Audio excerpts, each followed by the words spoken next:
Bienvenue à la réflexion de cette semaine sur l'amour et la gratitude. Je suis Dr Nathalie Turgeon et je suis vraiment ravie que vous soyez ici avec moi. Ce podcast est en fait la version audio de ma série de vidéos hebdomadaires où on explore ensemble des idées profondes sur l'amour, la gratitude et le cheminement vers son moi supérieur. Si vous souhaitez découvrir la vidéo complète avec des visuels et une connexion plus immersive, visitez ma chaîne YouTube. Vous savez, votre soutien signifie tout, que vous écoutiez, regardiez ou partagiez ces réflexions. Commençons ensemble ce cheminement de cette semaine. Bonjour et bienvenue dans ma série hebdomadaire Amour et gratitude. Et je suis toujours heureuse de partager chaque semaine avec vous. Alors, c'est déjà la semaine 22, le dernier épisode de cette première saison, mais c'est pas la fin. Alors, si vous avez regardé ou écouté tous les épisodes, vous avez peut-être ressenti ça comme un cheminement. Même si je ne l'avais pas prévu, ça s'est tout de même développé de semaine en semaine. Et vers la semaine 14 environ, j'ai constaté à quel point c'était un magnifique cheminement spirituel pour beaucoup. Et cette semaine, c'est là que le véritable chemin commence. Non pas dans la recherche, ni dans l'effort, mais dans le fait d'être. Alors, si vous avez exploré toutes les réflexions précédentes avec honnêteté, si vous avez ouvert les guides électroniques, si vous êtes allé à la rencontre de vous-même dans le silence, si vous avez remis en question vos anciennes croyances, si vous avez abandonné vos rôles, vos égo-rôles, vos égo-identités et vos illusions, alors que vous sachiez ou non, vous vous y êtes préparé depuis le début. Et si vous n'avez pas suivi aucun des épisodes et que vous arrivez ici aujourd'hui en profitant de votre propre cheminement spirituel, vous arrivez quand même au même point de développement ou de votre évolution, où c'est le temps de vivre la vérité que vous êtes. Et cette étape précieuse, elle consiste plus en fait à obtenir une réponse définitive en quête de vérité, mais plutôt à libérer complètement le chercheur que vous étiez, parce que vous avez découvert que celui qui cherchait n'était jamais séparé de ce qu'il poursuivait. Alors, j'ai découvert que même en quête de vérité, il existe ce qu'on peut appeler un magnifique piège. Et c'est pas magnifique au premier abord, ni lorsqu'on est coincé dedans, mais ça devient un beau piège lorsqu'on réalise que c'est un piège permettant à la conscience de libérer son esprit du contrôle de l'ego et même de la fausse identité qu'il s'est forgée. L'ego s'est autoproclamé tout puissant, alors qu'il était en fait qu'un élément neutre pour percevoir les expériences de la vie physique. Donc, commençons ici par quelque chose que on a probablement tous vécu. On commence un cheminement de conscience spirituelle, souvent parce qu'on veut savoir quelque chose. Parfois, on a une idée de ce qu'on veut découvrir ou dévoiler, et parfois, on n'en est pas tout à fait sûr. Mais on a tous le désir de connaître la vérité, de la voir. Alors, on recherche la clarté, la guérison, la paix, et nous voulons comprendre c'est quoi la vie, qui nous sommes, pourquoi certaines choses font si mal. Et on se tourne vers des livres, des enseignants, des pratiques, on médite, on lit, on analyse, on participe à des retraites, on répète des mantras, on essaie de s'améliorer, on essaie d'être spirituel, mais il y a quand même quelque chose de caché que personne ne nous dit tout de suite quand il le sait jusqu'à ce qu'il marche lui-même sur la voie, même si sa marche est un peu instable. Ne cherche pas à l'extérieur de toi-même, car cela échouera, et tu pleureras chaque fois qu'une idole tombera, qu'on peut lire dans un cours en miracle. Alors voyez-vous, lorsque la recherche est extérieure à nous-mêmes, on présume qu'on n'est pas déjà ce que nous cherchons, et l'ego aime nous maintenir dans une quête sans fin. Elle est sans fin parce que la vérité n'est pas dans l'illusion, elle n'est nulle part dans les résultats. Donc l'ego se déguise en ambition spirituelle, en une voie spirituelle pour trouver la vérité, alors qu'en réalité, il ne fait qu'augmenter la séparation, parce que on l'utilise comme si la vérité avait besoin d'une découverte extérieure, d'un chemin extérieur pour l'atteindre. Ces nombreuses voies extérieures deviennent comme des petites idoles qu'on utilise, en pensant que la vérité ne peut être trouvée que par elle, que Dieu, l'Esprit divin, la conscience supérieure, le je suis, peu importe ce qui vous semble juste, ne peut être trouvé que par ses signes, ses voies ou ses pratiques. Alors on commence à les idolâtrer. On s'en fait une idole parce qu'elle nous mène à un résultat. Elles peuvent être une porte d'entrée vers cet espace intérieur. Elles peuvent être ce qui peut faire taire l'ego pour se connecter à l'intérieur.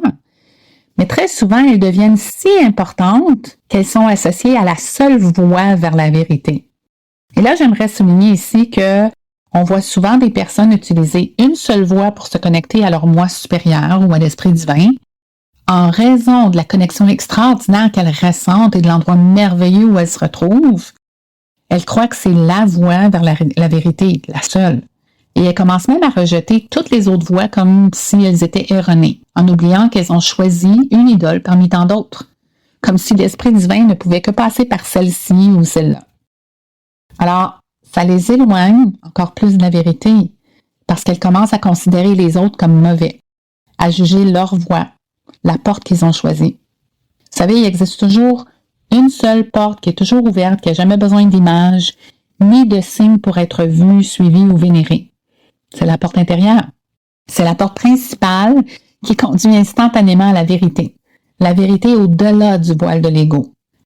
Et peu importe le chemin qu'on choisit, la pratique que l'on choisit, le livre qu'on lit ou l'enseignant qu'on écoute, ce sont tous des moyens pour nous éveiller un peu plus chaque fois, de trouver un peu plus la vérité chaque fois. C'est comme ça qu'on peut aller au-delà du chercheur que nous sommes pour voir qui nous sommes vraiment et vivre comme nous sommes. Même cette série sert de porte extérieure. C'est ce que nous offrons quand on aide les autres. Nous aidons les gens à trouver leur porte intérieure. Par exemple, prenons un moment pour y réfléchir. Demandez-vous, qu'est-ce que je cherchais quand j'ai commencé à écouter cette série? Qu'est-ce que j'espérais trouver, réparer ou guérir en moi-même? Est-ce que ça m'a aidé à entendre ce que j'avais besoin d'entendre intérieurement ou à mieux me connecter avec mon moi supérieur? J'espère que oui. Alors, vous voyez, c'est ça le rôle d'une voix, d'une porte. Elle vous aide à vous connecter à vous-même. Le passage de soi en étant que chercheur à seulement être, donc en étant plutôt qu'en étant un chercheur, consiste pas à devenir passif ou à abandonner l'expansion. Certains pensent que être, c'est comme si rien n'était fait, que nous devenons passifs sans prendre plaisir à nos désirs. Ça, c'est une définition qui provient de l'ego. Il s'agit en fait de passer du devenir à être.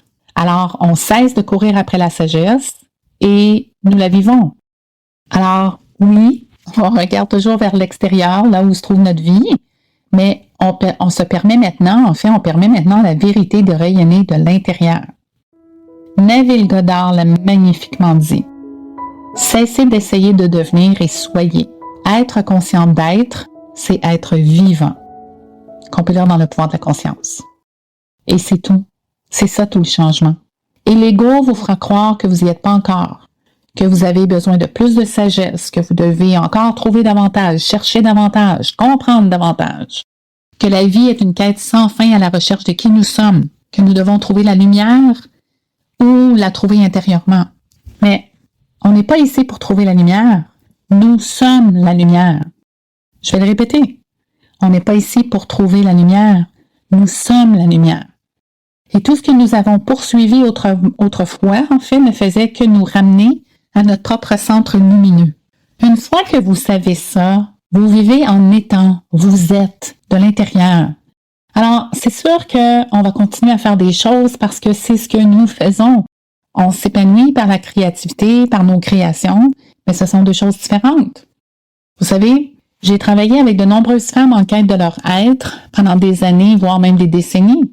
Elles ont lu tous les livres sur la recherche de la vérité, suivi tous les enseignements que la synchronicité leur permettait. Et pourtant, elles avaient toujours le sentiment qu'il leur manquait quelque chose. Et je peux presque dire que chacune d'entre elles, à un moment donné, après un moment de silence profond, quand leur ego n'était plus présent dans leur esprit, elles ont réalisé et elles se sont dit, je ne sais pas ce qui vient de se passer, mais j'ai soudain l'impression de ne plus avoir besoin de rien. Je veux juste rester assis, je me sens entière. C'est comme si je me retrouvais, que je ressentais cette force intérieure me révéler qui je suis. C'est une avancée majeure, parce que c'est à partir de ce moment-là que les choses évoluent différemment. Je l'ai vécu aussi. Et c'est donc pas grâce à une technique ou une pratique spirituelle que ça s'est produit. Et c'est pas en faisant plus ou en apprenant plus, c'est en se défaisant de l'identité du chercheur et en rencontrant notre moi intérieur. Le paradoxe ou la contradiction, c'est que mettre fin à la quête ne met pas fin au cheminement. En fait, ça en commence un autre, différemment. Cette semaine, le sujet, le titre, s'intitule « Au-delà du chercheur ». Donc, le chemin, il n'est pas terminé. Mettre fin à la quête, ça ne signifie pas qu'il ne reste plus rien à découvrir. Ça signifie que vous n'allez plus regarder par le manque, l'absence, la séparation, ni votre système qui provient de votre système de pensée qui provient de l'ego. Vous avancez en étant complet. C'est la naissance du mystique incarné. Vous n'avez pas besoin de courir après les expériences spirituelles. Vous devenez celui qui vit, celle qui vit dans votre façon de parler, de vous reposer, d'aimer, de respirer. Et vous, bien entendu, vous ne cessez pas de vivre les hauts et les bas de la vie, mais vous les vivez dans la vérité, à une fréquence vibratoire différente. Alors, vous cheminez par la foi, mais pas une foi qui provient de l'ego qui vous pousse à avancer ou à devancer le rythme divin, le séquençage. Vous vivez la vérité dans tout ce que vous faites, pas parfaitement, mais consciemment. Dans certaines pratiques ou croyances religieuses, cheminer dans la vérité est appelé l'illumination. L'illumination ne consiste pas à trouver la réponse, c'est la dissolution de toutes les questions. Alors la vie commence non pas en tant que chercheur, mais en tant que présence elle-même, qu'on peut lire dans la fin de votre monde. Au lieu de vivre en mode survie, vous vivez. La vie n'est donc plus une question de survie, mais de foi. On peut même l'examiner ensemble. Si toutes les questions disparaissaient, qui suis-je? Qu'est-ce que je dois faire? Et si j'échouais? Que reste-t-il? La présence elle-même. Non pas comme un concept, mais comme la pulsation silencieuse et éternelle de l'être, votre essence la plus profonde. Le moi qui n'a jamais eu besoin d'être réparé, le moi qui expérimente et s'épanouit. Et l'ego est complètement neutre, comme il est supposé d'être. Il continue à nous montrer des souvenirs mentaux statiques, mais c'est ça qu'ils sont, des souvenirs de données anciennes qui ont existé. Et le moi supérieur ne peut même pas les utiliser, parce que c'est pas cette histoire qui est écrite maintenant. Alors, concrètement, qu'est-ce que ça signifie incarner la vérité au quotidien? Ça signifie ne pas se précipiter pour résoudre une émotion. Vous l'habitez en pleine conscience. Vous n'essayez pas de contrôler votre avenir. Vous faites confiance à votre alignement dans le présent. Donc, vous cessez de devancer le temps, d'essayer de tirer la semence pour qu'elle pousse plus vite, ou d'essayer d'ouvrir le pétale pour voir la fleur éclore plus vite. Vous savez que chaque chose a son propre séquençage. Vous n'avez pas besoin de prouver votre valeur ni aux autres, ni à vous-même, ni même à Dieu. Vous vous exprimez à partir de votre plénitude. Et vous n'avez pas besoin de vous expliquer ni de justifier qui vous êtes. Seul l'ego cherchera à justifier, parce que ce qu'il fait, c'est pour son propre bien et contrôle. Mais lorsque vous vivez votre vérité, vous n'avez aucune justification à donner à qui que ce soit. Vous vivez votre vérité dans le silence, la simplicité, la joie. Être l'incarnation de la vérité, c'est pas passif, c'est puissant, c'est ancré. Vous entrez dans une pièce et vous changez l'atmosphère sans un mot, simplement parce que vous inspirez qui vous êtes et vous aimez tout simplement. Non pas parce que vous cherchez à être spirituel, mais parce que vous êtes simplement authentique. Pour vous aider à vous aligner avec votre être de façon simple, voici une petite pratique pour clore cette saison et ouvrir un nouveau chapitre. Alors, vous pouvez le faire maintenant, faire pause ou le faire après l'épisode. Donc, asseyez-vous tranquillement pendant 5 minutes et ne nourrissez aucune pensée qui vous traverse l'esprit. Laissez-les passer comme des voitures dans la rue. Concentrez-vous sur votre respiration, donc vous inspirez, vous expirez et souriez. Placez votre main sur votre cœur et prononcez à voix haute les mots suivants. Je ne cherche plus, je vis. Je ne deviens pas la lumière, je suis lumière. Je n'attends pas la vérité, je suis la vérité en mouvement. Alors répétez-les pour les ressentir, laissez les mots s'imprégner en vous. Et non, ce ne sont pas des affirmations, mais ce sont des souvenirs. Vous vous rappelez. Donc, essayez-le après l'épisode ou faites une pause et faites-le maintenant. Comme je l'ai dit au début, c'est le dernier épisode de ma première saison et même si j'ai commencé par enregistrer sous forme de vidéo, Oui, j'avoue, j'ai fini par enregistrer les 4 dernières semaines en version audio parce que, en fait, je déménageais ces dernières semaines et c'était plus facile pour moi d'enregistrer les audios que d'installer l'espace, l'équipement pour enregistrer les vidéos, je l'avoue. Mais c'était important pour moi de continuer. Et c'est la même chose pour le sujet d'aujourd'hui. C'est pas une fin, c'est une continuation. Alors, si vous avez véritablement accompli ce travail intérieur tout au long de ce cheminement, vous avez dévoilé, en fait, vous avez soulevé déjà 22 voiles d'illusion. Vous avez rencontré votre moi supérieur à plusieurs reprises. Vous avez démoli, défait des fausses identités. Vous avez commencé à écouter profondément votre moi intérieur. Non pas le bruit du monde, mais la voix de la vérité en vous. Et maintenant, il n'y a plus rien à réparer. Il ne reste que la joie tranquille de cheminer en pleine conscience, de se reposer dans l'être qui nous sommes, de laisser votre vie devenir un témoignage vivant, pas de vos connaissances, mais de la profondeur de votre incarnation. Et c'est là que débutera la saison 2. Je vais me laisser inspirer pour ce que la prochaine saison me réserve, non pas dans une recherche plus poussée, mais par la douceur animée de la vérité vivante. Un souffle à la fois. Alors, avec beaucoup d'amour, de révérence, de vérité, je suis vraiment heureuse en fait que vous ayez participé, que vous ayez écouté cette série Amour et gratitude. Merci d'avoir pris le temps de prendre le temps et merci d'avoir pris le temps de partager avec vos amis, vos proches.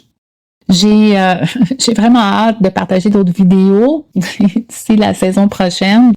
Quelque part après l'été, vous pouvez quand même me rejoindre sur les réseaux sociaux. Je suis à peu près sur toutes les plateformes. Et on n'oublie pas d'inspirer, de laisser aller toutes les pensées, les visions qui proviennent de notre ego, de voir avec notre âme et d'aimer. Passez une belle journée remplie de gratitude. À bientôt.